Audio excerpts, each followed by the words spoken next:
I'm just going to cry. That's so awesome. Oh my God, this is going to be auspicious then.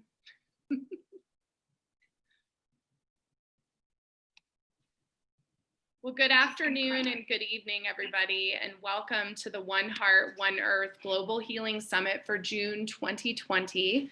And our theme is creating a sustainable future. And I honestly can't believe we've been doing this 8 days. I feel like I've been doing it like one day, and it's been 8 days, and we are almost to 40 hours of presentations. I mean, that's just phenomenal, absolutely phenomenal. And welcome to everybody who's joining in the live. You can definitely ask your questions, share your comments and stories on the live chat box on your right.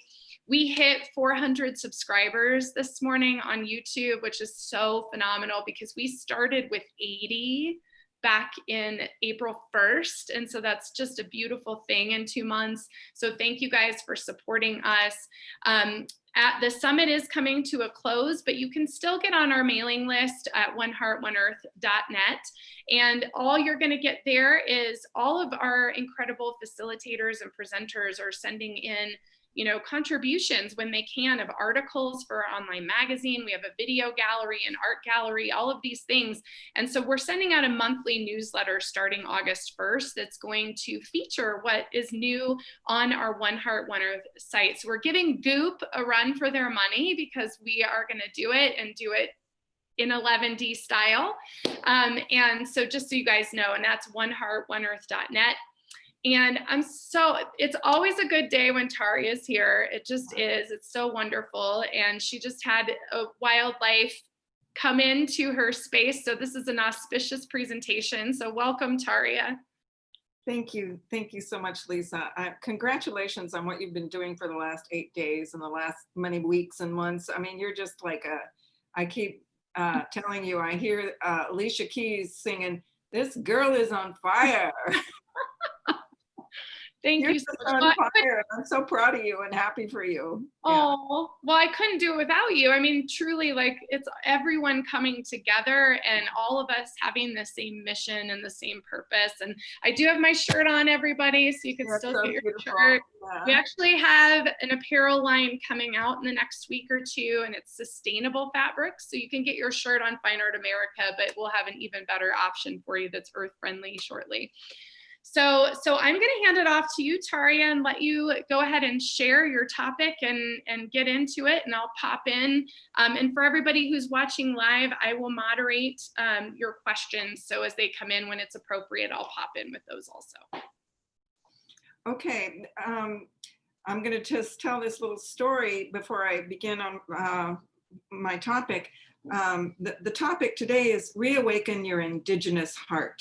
And hopefully by the end of, what I'm going to present here, you'll have much more of a sense of what I'm saying. But I do want to say, we were just talking the other night, Lisa, you were saying something about how the gurus in the inner realms are telling you they're showing up in animal form right now, and that's a way that they take body and spirit, together in this way and present themselves to us. And so I'm just about to speak on reawaken your Indigenous heart.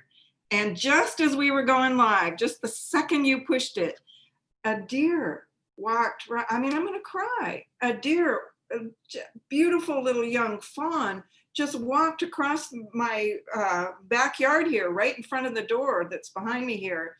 And I just feel that I've lived here 8 years. I think I've seen a deer in the yard here once, maybe 5 years ago for a brief second. So to have it arrive right now, I just feel that's a blessing from the inner dimensions showing up to just say, yes, this subject is going to be something that they want us to work on together. So I will say what I mean by reawaken your Indigenous heart. Probably most of you don't know me and my background, so I'll just say I'm a depth psychologist, a dream analyst, and I have done studying over the last maybe 25, 30 years of Indigenous ways of knowing and being. I was sort of abducted into the Indigenous way early on, and that's a whole story by itself. But So I want to explain what I mean by the Indigenous heart. The Indigenous people, I was told by my Indigenous elders, and certainly you'll find it almost anywhere you read about Indigenous ways, they all say that the mind does not exist in the head, it exists in the heart. And so the heart is actually our organ of perception.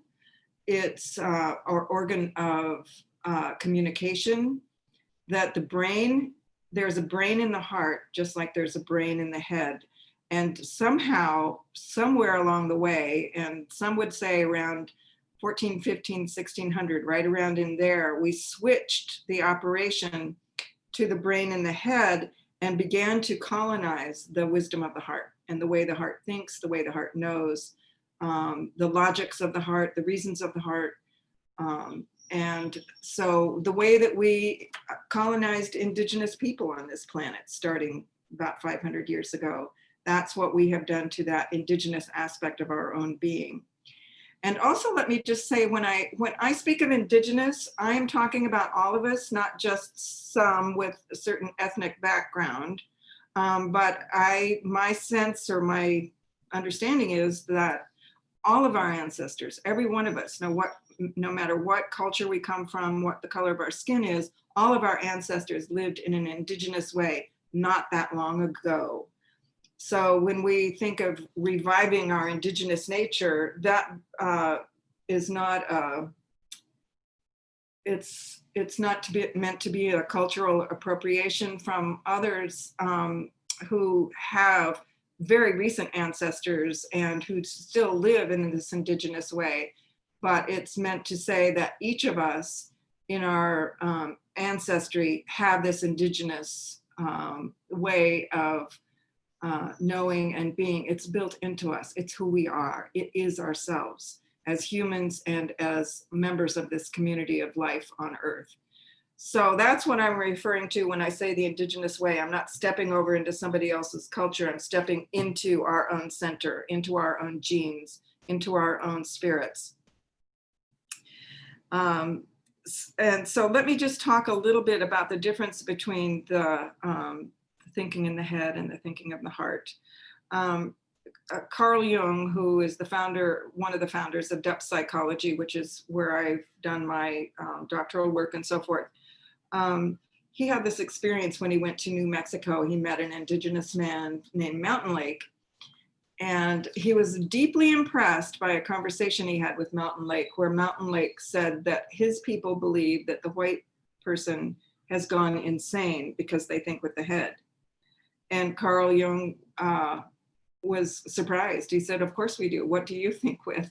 And he said, "We think from here." And that was when Jung, I think it made a huge impression on the psychology that he began to develop, because he had never understood that until that moment. And I'll say I worked with Indigenous elders during my training. My dissertation and doctoral work was around reawakening Indigenous sensibilities in the Western psyche. And the Indigenous elders all taught me, almost the first sentence they would say is, the thought apparatus is here, the brain is here. And so it's interesting too that neuroscientists are beginning to examine the nature of the heart, and that there are neurons they've discovered that there are neurons in the heart that are the same as the neurons in the brain. And so they're beginning to understand that that what the ancients say, what the Indigenous people say about the thought of the heart is not just metaphor. It's actually, these are the neurons that think and communicate in the heart, and that they're very different from those in the head. There are some very big differences. What do you think, Lisa? Jump in, because we just had a podcast a couple weeks ago with Jeff Strong from the Strong Institute, who is a renowned drummer turned scientist. And the entire podcast, he was talking about drumming, shamanic drumming, and its impact on the brain. And one of the things that he said, it's so fast. I mean, it was just really a fascinating interview. But what he said, one of the things he said is that when you add shamanic drumming to your meditation, it opens up these higher level brain waves that are the only brain waves you generate when you're generating compassion and you're experiencing empathy and interdependent reality. And so just what you're saying here, that there's this actual shift in our brain that occurs when we're connected to that indigenous drumming that opens up our heart instead of the mind, but it's all interconnected. So what you're saying is just is really valid with what he was saying too. So it's just cool to hear all that. Yeah, so say his name again so all of us can go listen to that interview. Yeah, it's Jeff Strong from the Strong Institute. And when you go to our Buddhist biohacker playlist, it was several interviews ago now, but just look for the interview. It's called What Happens to Your Mind in Meditation with Jeff Strong is what the podcast is called. And it's really, really fascinating. And his study of shamanic drumming and its impact on the brain and what happens when, essentially in a nutshell, when you meditate, your brain waves can go into, theta waves. But when you go into these higher level frequencies, it could take years and years to get there. When you add shamanic drumming, it happens right away. Oh, so great. Instead of silence. So it's pretty interesting. So yes, Jeff Strong. And I would be curious to know, I'd love to hear more, but I'd be curious to know if the brain that he's talking about is the brain in the head or the brain in the heart. And not that, that there aren't both, part of the organism, one are completely connected. But the distinction that they have found in some of the cells in the brain, in the heart, is that these cells communicate non-locally and experience non-local sensations and information. That it's like the brain in the head is more, what we're seeing, reading, absorbing through our five senses. The brain in the heart is taking in information that comes from the invisible realms, from the stars, from across the planet, from over the hill and through the dale. It's like it's sensing everything.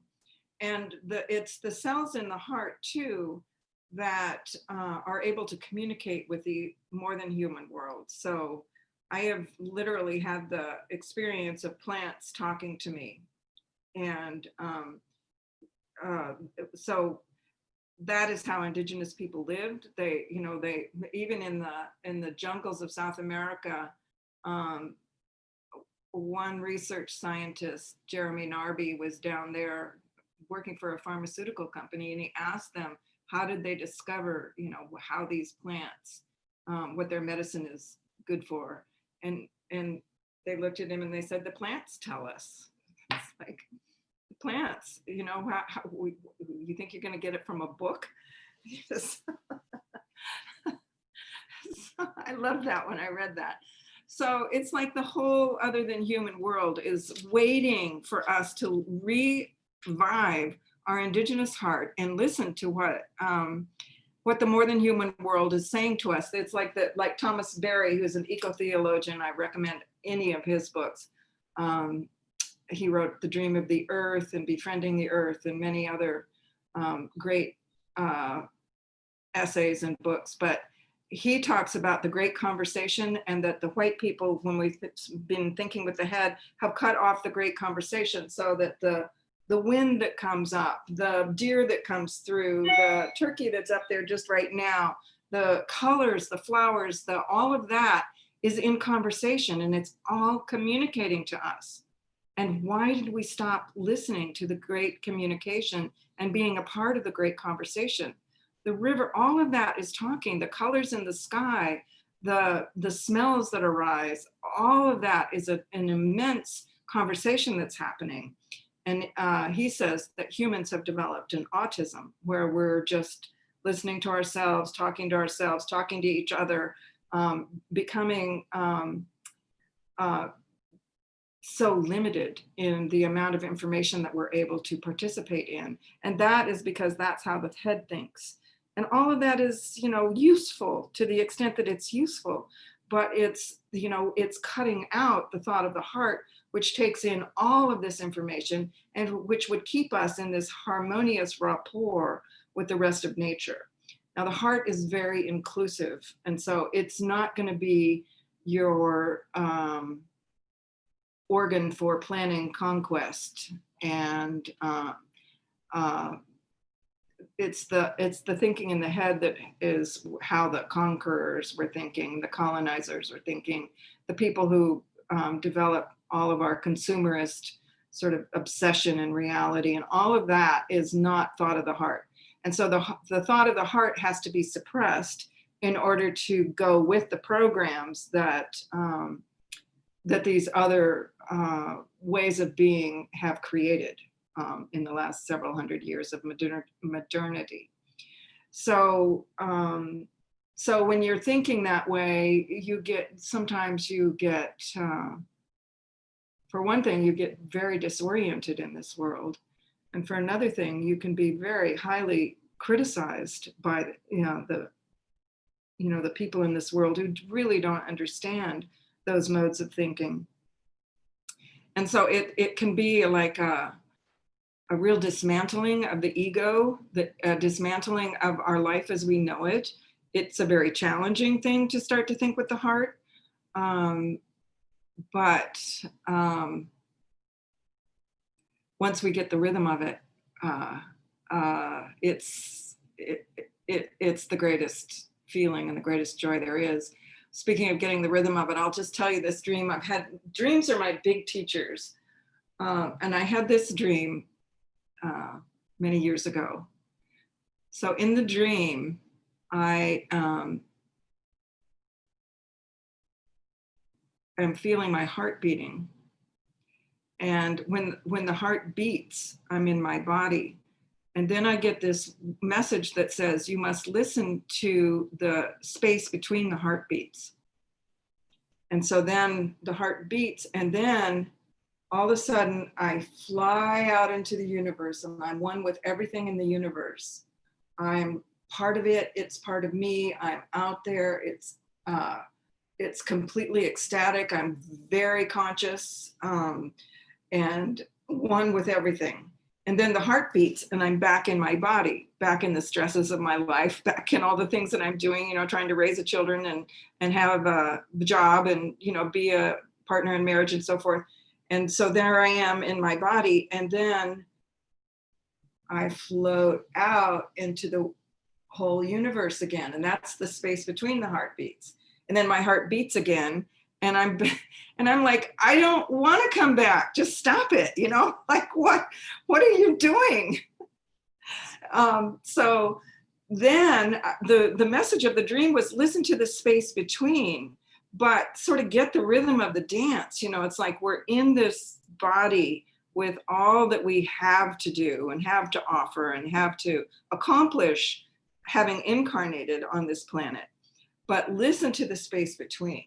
That's the part of us that is just as real, just as communicative, just as available, maybe even more so available than what we know with our just five senses.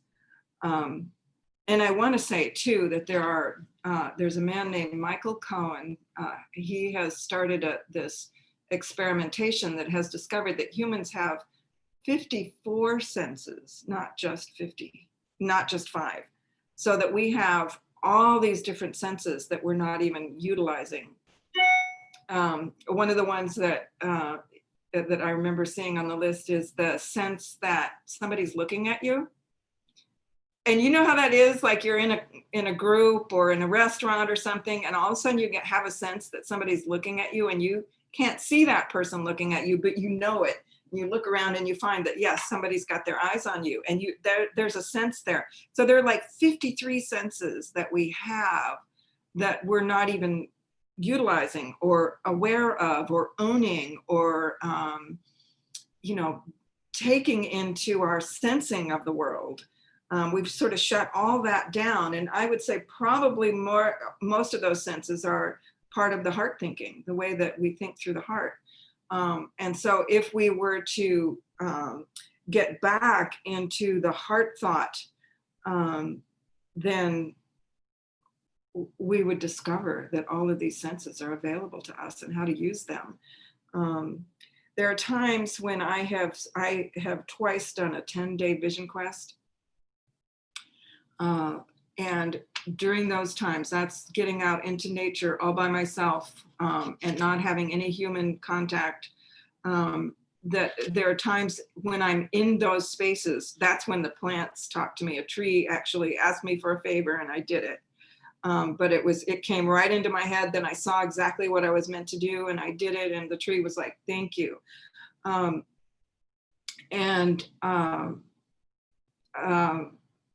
One time I was sitting out there and I was thinking, I wish I could go see the sunset. There's a cliff over there where you could see the sunset, but there were people over there. And I was doing a silent 10 days and I was not wanting to sit with other people during that time. And I was thinking, I wish I could go see the sunset. Just as I was thinking that, a blackbird came and went right across my shoulder, practically touched this shoulder and went like that through these thick bushes. And so I knew it was saying, follow me. I just absolutely knew. And so I followed the blackbird through the bushes, through this like brambles.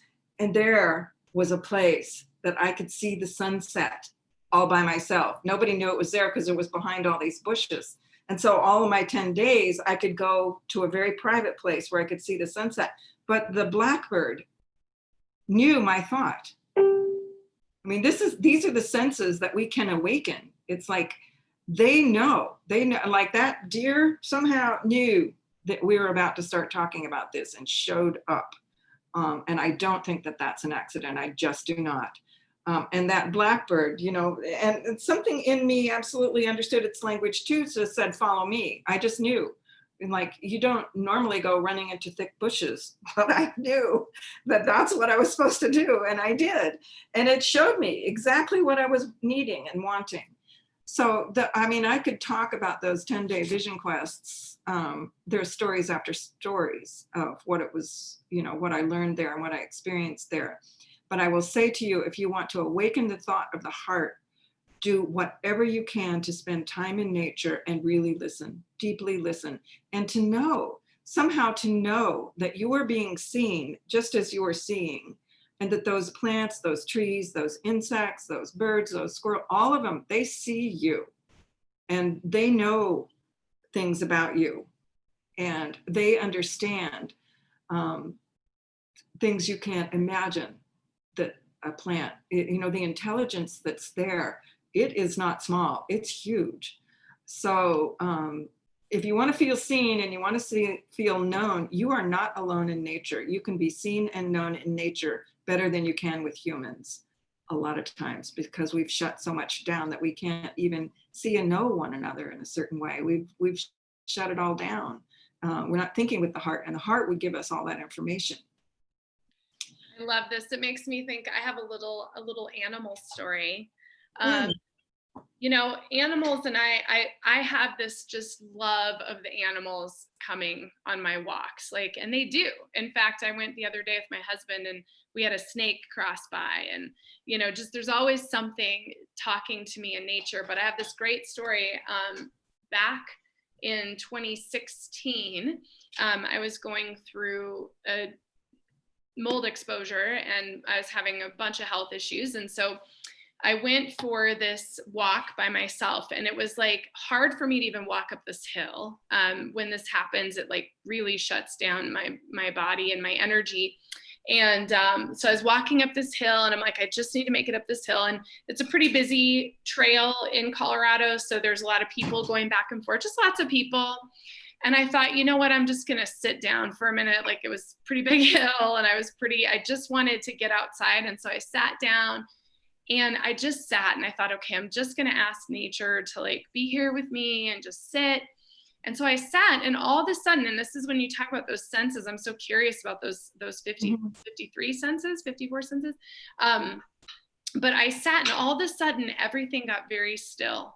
And it was noticeably, all of a sudden there were no people anywhere. No one was walking by. It was very quiet, very still. And I heard this noise, and right next to me, these 4 deer just came out of the woods, out of nowhere, and just came and just stood by me, these 4 deer.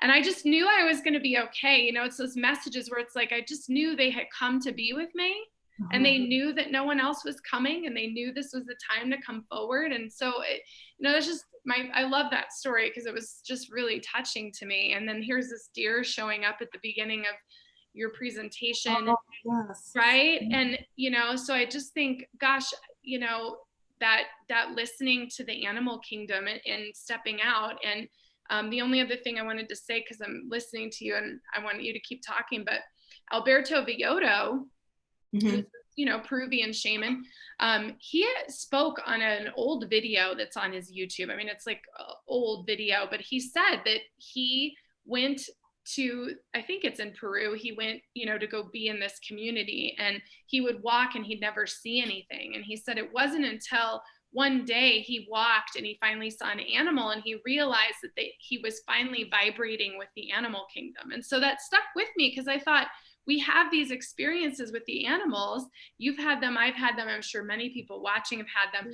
And I think it's such a testament to being connected to your heart, that they show up for you and connect with you and are open to you, is because you're listening to them, and they can feel that, just like you're saying. They get it, they feel it, they know you're listening.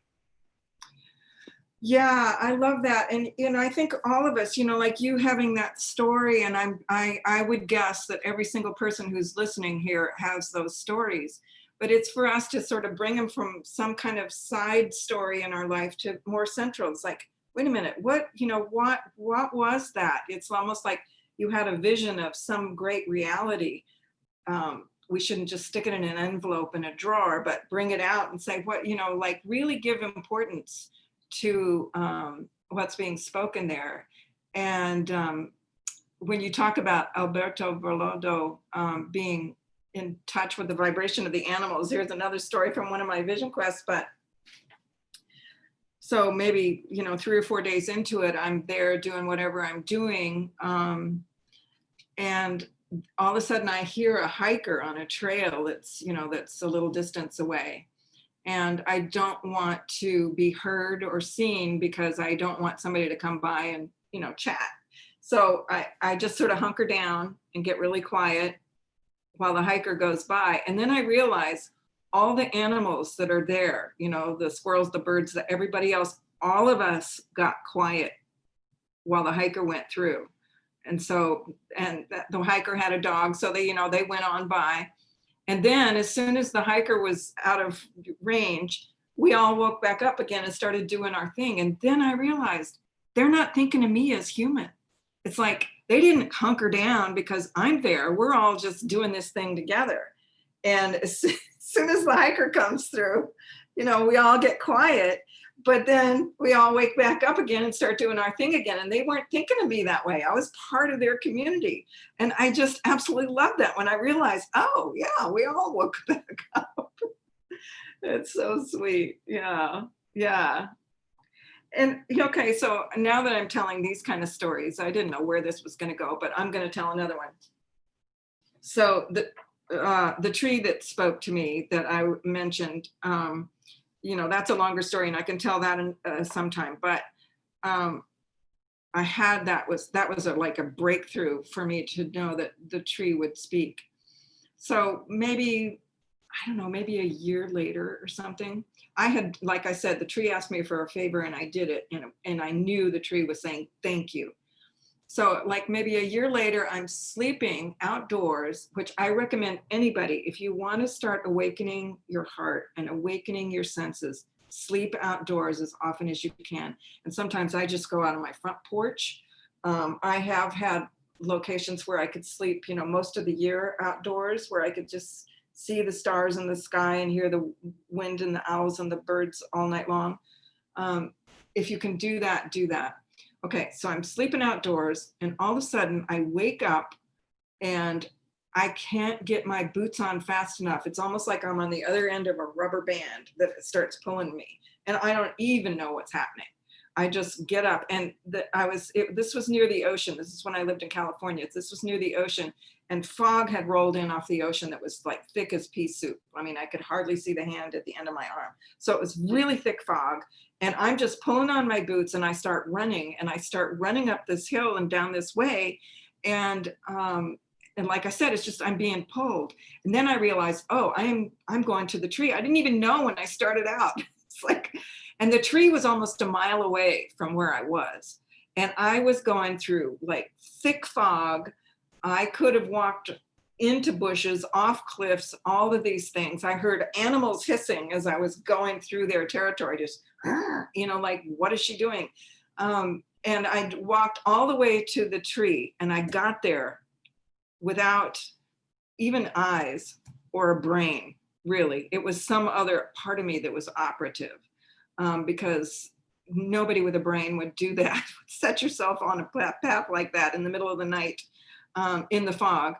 And I really couldn't see anything, but there I was, and I found it. It was like, it was a long way through the woods, and I found it, and I was standing at the root of that tree. And then the tree said to me in the same kind of way that it spoke to me the first time, before that, said, okay, now what can I do for you? Like a great deity saying, what can I do for you? And so I burst into tears and I started saying, basically what my request was, I want to be able to understand what this is about. And I want to be able to show me how to talk about it. Show me how to represent it in the world. That's what I need. I need to not walk away from what I'm being taught in this way, through these ways of sensing the world. So that's what I'm still, in the early, that was probably 20 years ago that happened. But I'm still, wondering how to better represent all of that knowledge and information. And I think it's got a lot to do with just awakening the heart. So I'm going to ask everybody, actually, let's just take a minute, thinking of all these things. Let's just take a minute to meditate, just go into the silence and just listen to what your heart knows and what your heart wants.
So if anyone is getting anything clear, it may be because the heart doesn't speak in words, it speaks in images.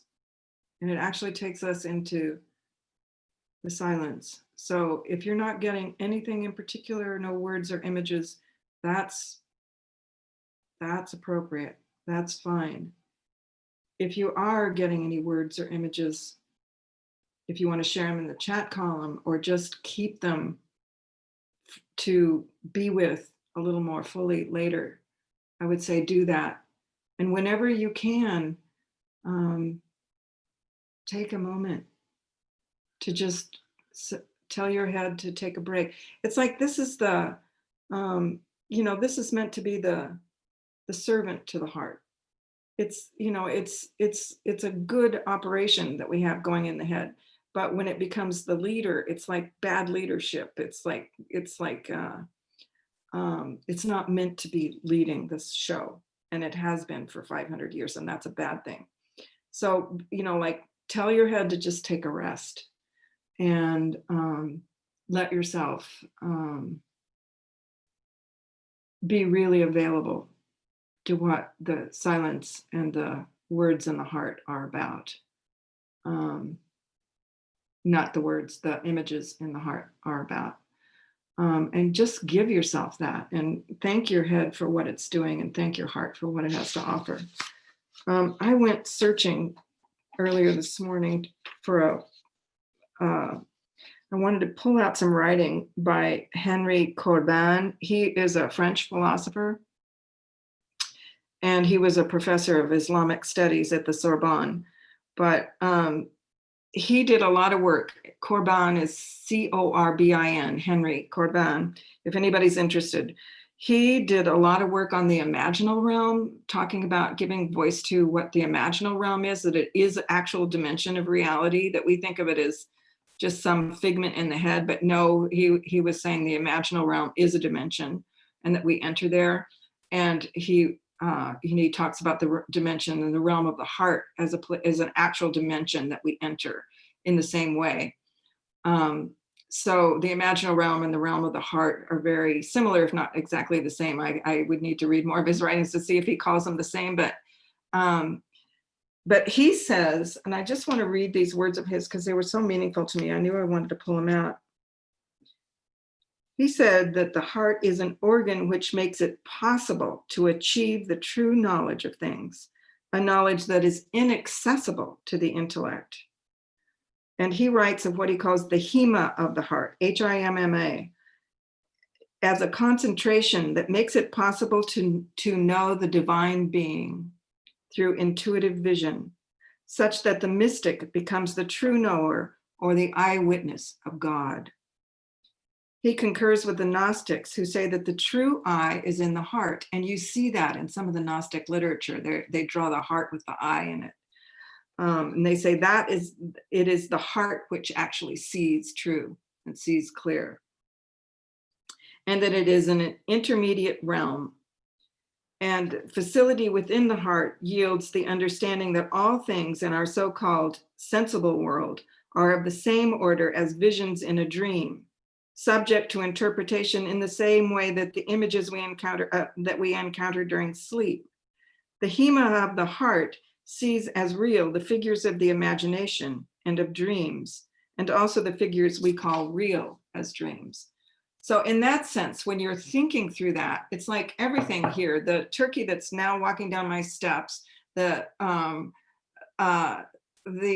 deer that came through, the wind that just came through and rattled that bush, like, it's almost like it was saying, give me some attention too, the wind. It's like all of that, everything that we see with our five senses and in this consensual reality that we inhabit is a dream image. It can be interpreted like a dream.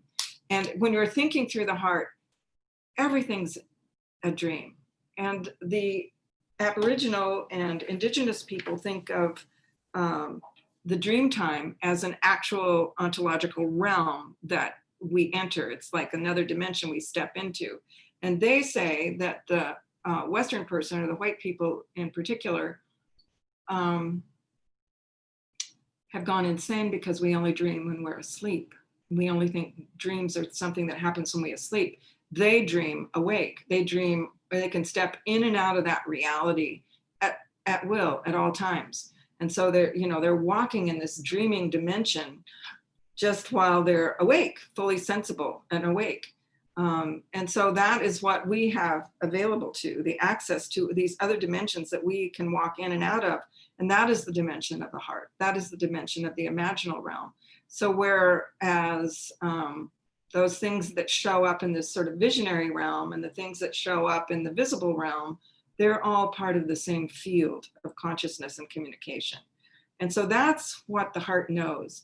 And the fact that the heart, as Corbin says, I just love his work, is it senses and knows and sees the divine being. That's the way that we know and can know that the divine being is knowable. We think it's not knowable when we're thinking with the head because the head can't know it. It's different.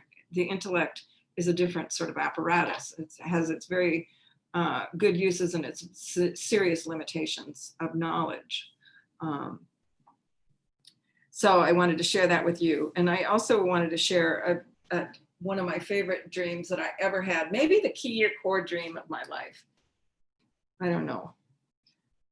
So in this dream, I am out in the middle of what looks to me in the dream like the Serengeti Plains, which I've been there in Africa, you know, like these vast fields where for thousands of miles there's nothing, no humans, it's all wildness and animals.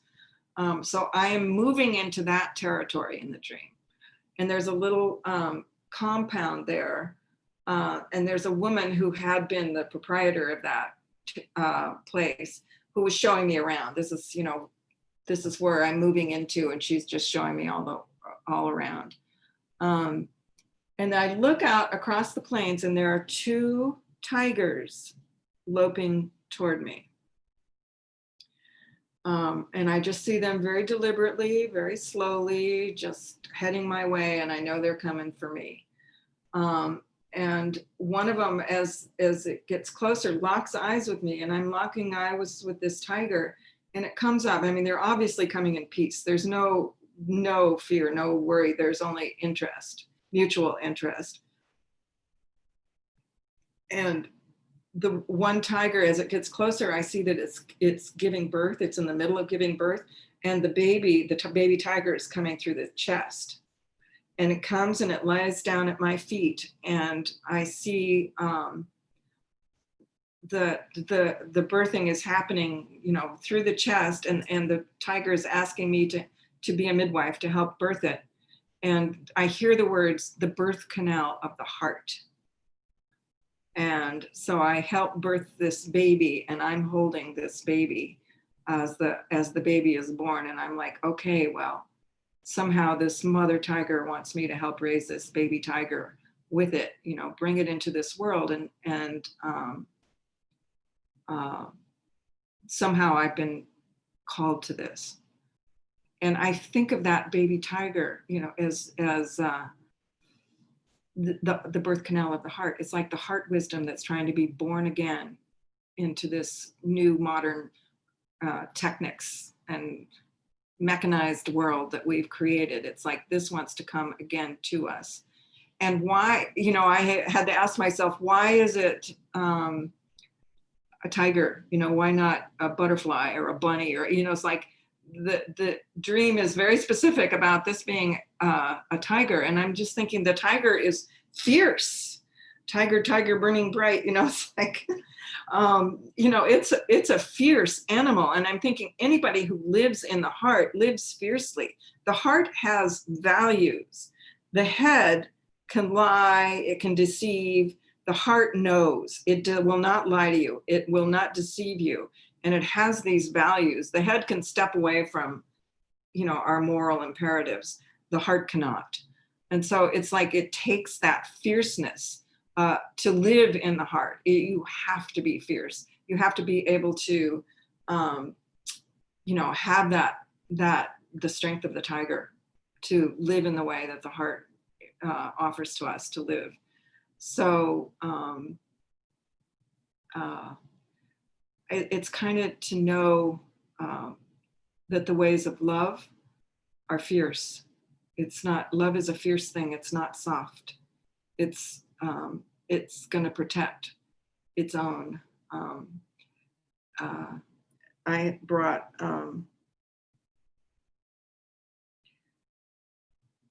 a poem by Rumi. He says, the way of love is not a subtle argument. The door there is devastation.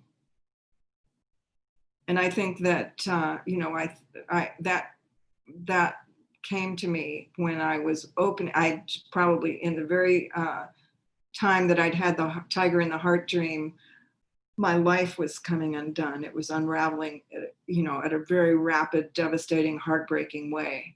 And I just love that this poem and that dream came to me. It's like I had to be really fierce to get through that. And I had to know that the doorway of giving birth to the heart is devastation. It can be a devastation of your the structure of your life, actually. And even if it's just your mental life, not hopefully anything physical, you don't have to lose your family or your health, or it can be those things that are going to be required, but not necessarily. But it can be a deconstruction of your noble certainties, the things that you thought you knew, or the way that you thought you understood yourself, or understood God, or understood the setup in the world. When all that comes undone, it can be devastating. And like I said, sometimes when you're awakening the heart, people think you're just weak. They want to give you medicine to, like get you on some antidepressants, or get you on some anti-anxiety medication, or whatever. If you need those things to get through, then do it. I'm not saying not to, but it's not something to fix. It's something to go through. It's something to really understand that there's a process involved here, and it takes fierceness to get through it, because the whole structure of how we have created the world in the last few centuries is gonna fight us from awakening this fierceness in the heart, because it won't. I feel like it's heart awareness now that is saying, we won't take this police brutality anymore. We won't have innocent people dying. We won't have people of color dying. I even read, it's so interesting, I read some time ago, I wish I could remember where I read it, that the concept of white man was just really born about in the 1600s. That prior to that, we didn't even think of the white people as a particular race, or as a particular superior race, certainly. It was like, it wasn't even a concept before that. So even that idea, and then how this sort of white supremacy idea came into being, that enslaved others or colonized others, or that thought of itself as some kind of superior being, that's only very recent. Our indigenous ancestors and our indigenous heart doesn't even know that reality. It's not even real to them. It's not even an idea that it was ever known before. So, just consider that. And most of us don't subscribe to that idea, but we've grown up in it. It's more subtly woven into the reality that we've created in the last hundreds of years, few hundred years, than we realize. And so, we may have to fight it a little bit to get back to who we actually are in our indigenous heart. So good. It's so powerful, because it's just, I made a note, you said awakening. Let me see, I wrote it down here. Awaken the fierceness in the heart. And I love that so much. That's what the tiger in the dream taught me, that it has to be fierce. And you think of that as a mother's love. There's nothing a mother wouldn't do to protect, feed their child. It's, it's that kind of fierceness. And when you're in the heart, I think every aspect of creation, you have that mother instinct toward. So pouring poison into the river, you feel it for the river. You feel it for the water. You feel it for poisoning the soil. You don't allow that. I mean, it's like, that's the fierceness. You just don't poison your little human baby, but you also don't poison all of this, because it's all, we are the child of all of it, and we are the mother of all of it too. It's like the earth wants us to be her mother as well. She needs our love. She needs us to protect her, just as she feeds and protects us. We need to have that relationship with our mother, and protect her with that kind of fierceness, and her rights, the rights of the non-human world, they all have rights, and we have become conquistadors, thinking that only humans have rights. That's not the way it's healthy to be. We've got to stop that. So it takes fierceness to counter the world that we've created, that everybody just thinks is normal. It's not normal. It's abnormal, and it's clear that it's abnormal, because we are eradicating the possibility of our survival as a species. You know, it's pathological, so it's time to wake up. And we can, and we will, and we must. You know, I don't want to ever go into the idea of despair, even though if you look at the statistics, it can be very despairing. But there's this other reality that we can enter into, that other reality, and wake up. So good. Thank you so much. This has been so great. You're so welcome. You're so welcome. And I send my love and blessings to everyone who's listening now or on the recording sometime in the future. So I'm very happy to share these things that are very close to my heart. Yeah, and I encourage everyone to continue, whether you're listening live or you're listening on the replay, please feel free to comment on this video and share what you've experienced or what you think or what you feel. We'd love to hear it. I know for me, my call is to get off electronics and out into the wild very soon. That's what my heart is craving. And so just thank you so much for being here, for being you, for doing everything that you're doing, and for, you know, just continuing the momentum and the effort that we all need to wake up. Well, right, exactly back to you. Thank you for being here, being you, and creating this context where we can all hold our hearts together, and the whole thing, Lisa. We all admire and love and respect you.